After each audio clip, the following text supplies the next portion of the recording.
സ്തുതിയായിരിക്കട്ടെ. സർവശക്തനായ ദൈവത്തിൻ്റെ കൃപ, സമാധാനം, അനുഗ്രഹം ഇന്നും എന്നും നിങ്ങളുടെ കൂടെ ഉണ്ടായിരിക്കട്ടെ. തൊട്ടുമുമ്പ് റെക്കോർഡിങ്ങിന് ശ്രമിച്ചപ്പോൾ നെറ്റ് പ്രോബ്ലം കൊണ്ട് അത് ഡിസ്കണക്റ്റ് ആയിപ്പോയി. രണ്ടാമത് വീണ്ടും ചെയ്യുന്നെന്ന് മാത്രം. നമ്മൾ ഇന്നലെ ആഷ് വെഡ്നെസ്ഡേയെ കുറിച്ച് കേട്ടു.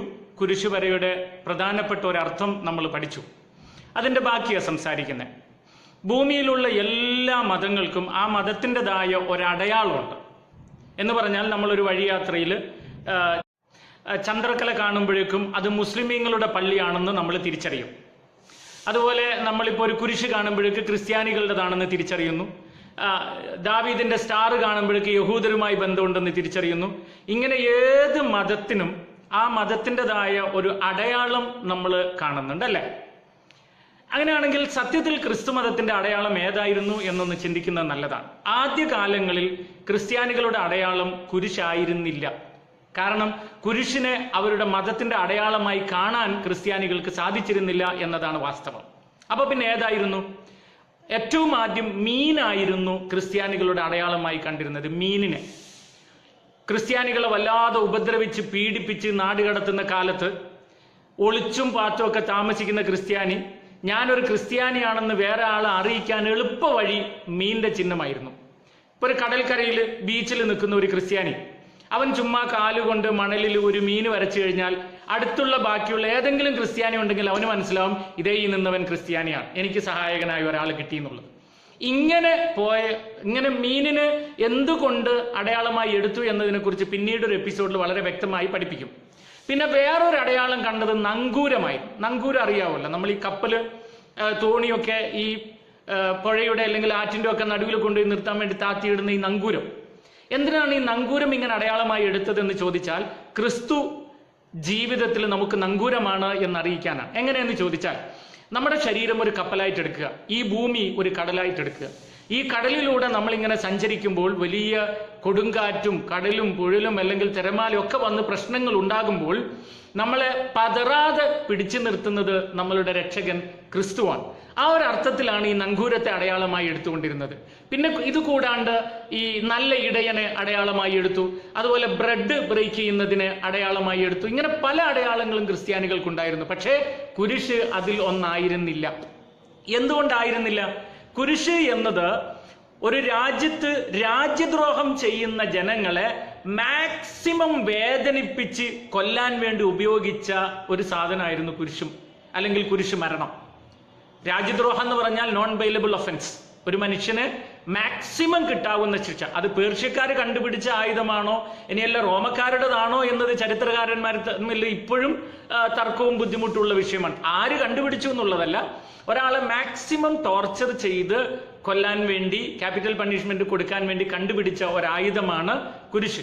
മാത്രമല്ല ഇതിനെ ബൈബിളിന്റെ ഭാഷയിൽ അത് ശാപത്തിന്റെ അടയാളം എന്ന് പൗലോസ്ലീഹ പറഞ്ഞത് നമ്മൾ കാണുന്നുണ്ട്. കുരിശിൽ തൂങ്ങി മരിക്കുന്നവൻ ശപിക്കപ്പെട്ടവനാണ് എന്ന് എഴുതി വെച്ചിരിക്കുന്നു. അപ്പൊ ഇങ്ങനെയുള്ളതായതുകൊണ്ട് ഈ കുരിശിനെ അനുഗ്രഹത്തിന്റെ ചിഹ്നമായോ അല്ലെങ്കിൽ നമ്മുടെ മതത്തിന്റെ ചിഹ്നമായോ കാണാൻ ആദിമസഭയിൽ ആർക്കും സാധിച്ചിട്ടില്ലെന്നുള്ളതാണ് വാസ്തവം. പിന്നെ എന്താ ഉണ്ടായെന്ന് പറഞ്ഞോട്ടെ. ഈ കോൺസ്റ്റന്റൈൻ ചക്രവർത്തി ഭരിക്കുന്ന കാലത്ത് അവിടെ അദ്ദേഹത്തിന്റെ എതിരാളികളോട് നേരിടാൻ വേണ്ടി ദൈവത്തോട് പ്രാർത്ഥിച്ച് കിടന്നുറങ്ങുകയാണ്. ആ ഉറക്കത്ത് അദ്ദേഹം ഒരു സ്വപ്നം കണ്ടു, ഒരു അഗ്നിയുടെ കുരിശുരൂപം. എന്നിട്ട് അദ്ദേഹം സ്വപ്നത്തിൽ ദർശനം കണ്ടു, ഈ അടയാളത്തിൽ നീ രക്ഷ പ്രാപിക്കും, ഈ അടയാളത്തിലായിരിക്കും നിനക്ക് രക്ഷ ലഭിക്കാൻ പോകുന്നത്, ശത്രുക്കളെ നേരിടാനും വിജയിക്കാനും സാധിക്കുക. അങ്ങനെ അദ്ദേഹം ഈ അടയാളം വെച്ചു, പിന്നീട് മുന്നോട്ട് നീങ്ങി രക്ഷ ലഭിച്ചു എന്നുള്ളതാണ്. അതോടുകൂടി അദ്ദേഹം ഇതിന് ഔദ്യോഗികമായിട്ട് രക്ഷയുടെ അടയാളമായിട്ട് അല്ലെങ്കിൽ ജനങ്ങളെല്ലാം രക്ഷയ്ക്ക് വേണ്ടിയുള്ള ഒരു അടയാളമായിട്ട് ഇതിനെ സ്വീകരിക്കാൻ തുടങ്ങി.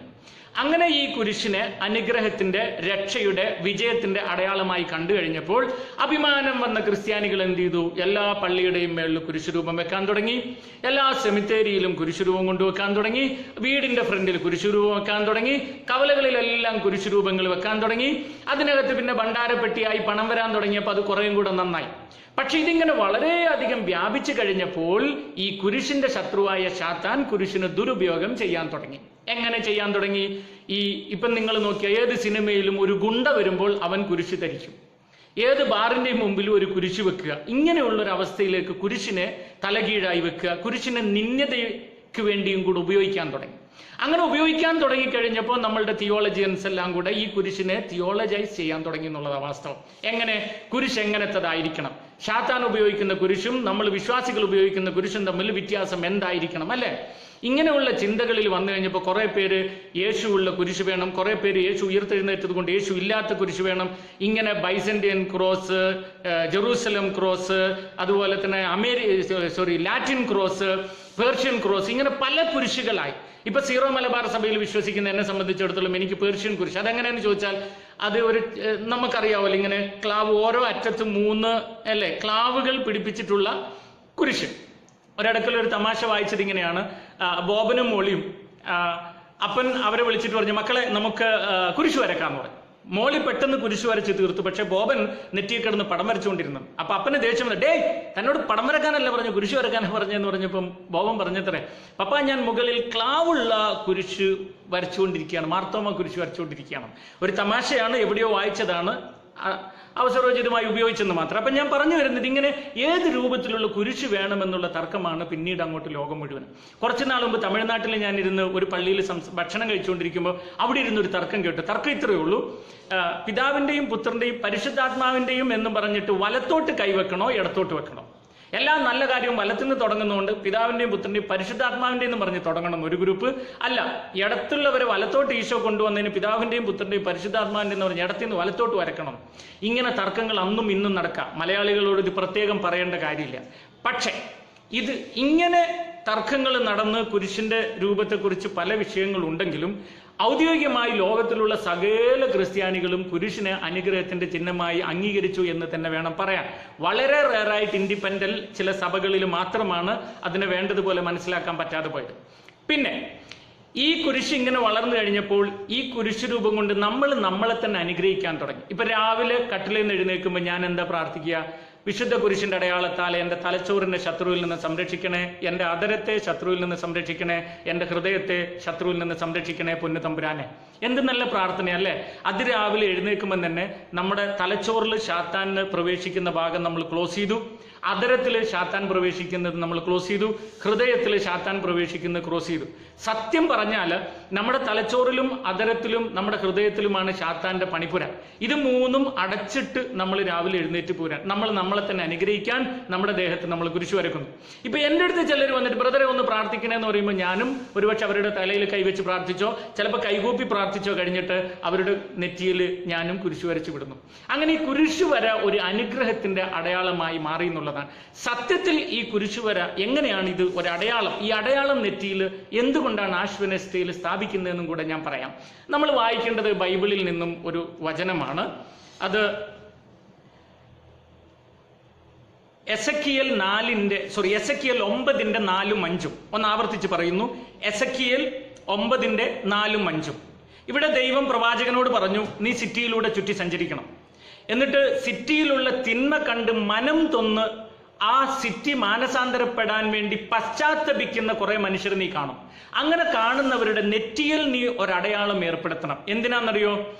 നാശം ആ നാട്ടിൽ മുഴുവനും വരുമ്പോൾ ഈ നെറ്റിയിൽ അടയാളമുള്ള ഒരാളും നശിക്കപ്പെടുകയില്ല, അവരെല്ലാം രക്ഷപ്പെടും. ശ്രദ്ധിച്ച് കേൾക്കണേ അപ്പച്ചൻ, അമ്മച്ചി, സഹോദരൻ, സഹോദരി, ശ്രദ്ധിച്ച് കേൾക്കണേ. ഈ ആഷ് വെഡ്നെസ്ഡേയിൽ ഈ ആഷ് കൊണ്ട് നെറ്റിയിൽ മുദ്രത പതിപ്പിക്കുമ്പോൾ എന്തിന് എന്നാണ് പറഞ്ഞു വരുന്നത് അറിയണം. ഈ നാട് മുഴുവനും തിന്മയിൽ ഇങ്ങനെ സഞ്ചരിച്ചുകൊണ്ടിരിക്കുകയാണ്, അല്ലെ? നിങ്ങളൊന്ന് കൊലപാതകളുടെ എണ്ണം കൂടുന്നു, വ്യഭിചാരികളുടെ എണ്ണം കൂടുന്നു, കള്ളന്മാരുടെ എണ്ണം കൂടുന്നു, തീവ്രവാദികളുടെ എണ്ണം കൂടുന്നു, ഡൈവോഴ്സുകളുടെ എണ്ണം കൂടുന്നു. ഇങ്ങനെ ഒരുപാട് ക്രൂരമായ ഒരു നാട്ടിലാണ് നമ്മൾ ജീവിക്കുന്നത്, തിന്മ നിറഞ്ഞു കിടക്കുന്ന ഒരു സാഹചര്യത്തിൽ. ഈ സാഹചര്യത്തിൽ ഈ നാട്ടിലുള്ള തിന്മകളെല്ലാം കണ്ടിട്ട് മനം നൊന്ത് ഈ നാടിന്റെ മാനസാന്തരത്തിന് വേണ്ടി പ്രാർത്ഥിക്കുന്ന ജനങ്ങളെ കാണുമ്പോൾ അവരുടെ നെറ്റിയിൽ നമ്മൾ മുദ്ര പതിപ്പിക്കണം. എന്ന് പറഞ്ഞാൽ എന്റെയും നിന്റെയും ഉത്തരവാദിത്വം ഈ നോമ്പ് കാലത്ത് നമ്മുടെ നാടിന്റെ മാനസാന്തരത്തിന് വേണ്ടി പ്രാർത്ഥിക്കലാണ്. നമ്മൾ വെറുതെ ഫേസ്ബുക്ക് എടുത്തിട്ട് ഇപ്പൊ വൈദികന്റെ പ്രശ്നങ്ങൾ എടുത്തിട്ടു, അല്ലെങ്കിൽ പല രാഷ്ട്രീയ പ്രസ്ഥാനത്തിന്റെ പ്രശ്നങ്ങൾ എടുത്തിട്ടു, ഇങ്ങനെ ഒരുപാട് ഏഷണികൾ കമന്റായിട്ടും മെസ്സേജായിട്ടും ഇമെയിലായിട്ടും വാട്സപ്പായിട്ടും ഇങ്ങനെ ട്രോളിങ്ങിലൂടെ ഉപയോഗിച്ച് സമയം കളയുന്ന നമ്മൾ എന്താ ചെയ്യേണ്ടതെന്നറിയോ? ഈ നോമ്പ് കാലത്ത് ഒരു തീരുമാനം എടുക്കുക. എൻ്റെ നാട്ടില്, പ്രത്യേകിച്ച് എൻ്റെ വാർഡില്, എൻ്റെ വില്ലേജില് എൻ്റെ മുനിസിപ്പാലിറ്റിയിൽ, എൻ്റെ ജില്ലയിൽ, എൻ്റെ സംസ്ഥാനത്ത്, എൻ്റെ രാജ്യത്ത് നടക്കുന്ന തിന്മകൾക്കെതിരെ ദൈവത്തോട് പ്രാർത്ഥിക്കുക. ദൈവമേ, ഈ തിന്മയിൽ നിന്ന് എൻ്റെ ഈ നാടിനെ മോചിപ്പിക്കണമേ. അങ്ങനെ ഈ തിന്മയിലായിരിക്കുന്ന ജനങ്ങളെക്കുറിച്ചുള്ള ഒരു ബേർഡൻ നമ്മുടെ മനസ്സിലുണ്ടാകണം. അതിനാണ് ഈ 40 ദിവസം നമ്മൾ ചെലവഴിക്കേണ്ടത്. ഇല്ല, സിറോ മലബാറുകാരെ സംബന്ധിച്ചിടത്തോളം 50 ദിവസം നമ്മൾ ചെലവഴിക്കേണ്ടത്. അങ്ങനെ ചെലവഴിക്കാൻ പോകുന്ന നമ്മളുടെ നെറ്റിയിൽ ഈ മുദ്ര പതിപ്പിച്ചിട്ടുണ്ട് ഈ ആശ്വനസ്റ്റയിൽ. എന്തിനാണെന്നറിയോ? നമ്മളെ ഒരിക്കലും തിന്മ വന്ന് സ്വാധീനിക്കുകയില്ല, നമ്മൾക്ക് ഒരിക്കലും നാശം നേൽക്കുകയില്ല. സർവശക്തനായ ദൈവത്തിന്റെ കൃപയും സമാധാനവും അനുഗ്രഹവും ഇന്നും എന്നും നിങ്ങളോട് കൂടെ ഉണ്ടായിരിക്കട്ടെ. നിർത്തുന്നതിന്റെ മുമ്പ് നിങ്ങൾ ഈ കേട്ടത് നിങ്ങളുടെ കൂട്ടുകാരുമായി ഷെയർ ചെയ്യാൻ മറക്കരുത്. ആമേൻ. സമാധാനം നിങ്ങളോട് കൂടെ.